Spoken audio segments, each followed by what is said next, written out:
Good evening, I'm Michelle Miller. The toll in the West African Ebola outbreak passed a milestone today, surging past 10,000 cases, nearly half of them fatal. Of the 7 Americans who have contracted Ebola, all have survived. But now a third state, Illinois, has joined New York and New Jersey in imposing a mandatory 21-day quarantine on passengers who've had direct contact with Ebola patients overseas. And that has volunteer organizations worried, saying the new rules will discourage healthcare workers from traveling to places where their help is desperately needed. Yesterday, New Jersey isolated an American nurse who returned from Sierra Leone. She has tested negative for Ebola, and as Jericka Duncan tells us tonight, she hasn't had a positive experience. Kaci Hickox describes her quarantine as disorganized and frightening. She details her experience in the Dallas Morning News. An official, quote, barked questions at me as if I was a criminal. Hickox says after disclosing she worked with Ebola patients in Sierra Leone, someone escorted her to a quarantine office at Newark Liberty International Airport. She goes on to say, my temperature was taken using a forehead scanner and it read 98. 3 hours passed, I was given a granola bar and some water. I was left alone in a room for another 3 hours.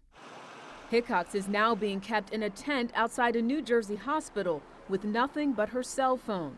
This is not a situation I would wish on anyone, she says. I'm scared for those who will follow me. Lisa Baum is with the New York State Nurses Association.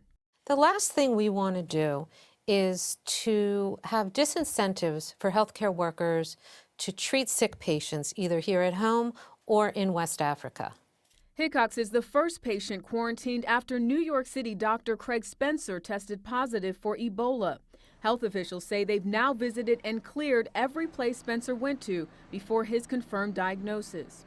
CBS medical correspondent Dr. John LaPook spoke to New York City's health commissioner, Dr. Mary Bassett. And you can imagine that people are understandably concerned. Maybe he should have just been quarantined for 21 days? He did not have symptoms at that time.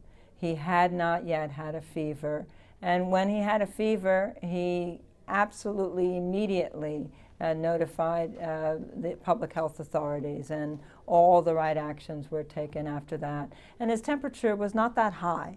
He didn't say, let me wait and see if it goes up. He measured a temperature of 100.3 and he picked up the phone. Kaci Hickox ends her article by saying, we need more healthcare workers to help fight the epidemic in West Africa. The U.S. must treat returning healthcare workers with dignity and humanity. And tonight, officials here at Bellevue Hospital report Dr. Craig Spencer has entered the next phase of illness and is having gastrointestinal symptoms. And Michelle, Spencer's fiance, who was also isolated here, has been released from the hospital under quarantine. Jericka Duncan at Bellevue Hospital. Thank you.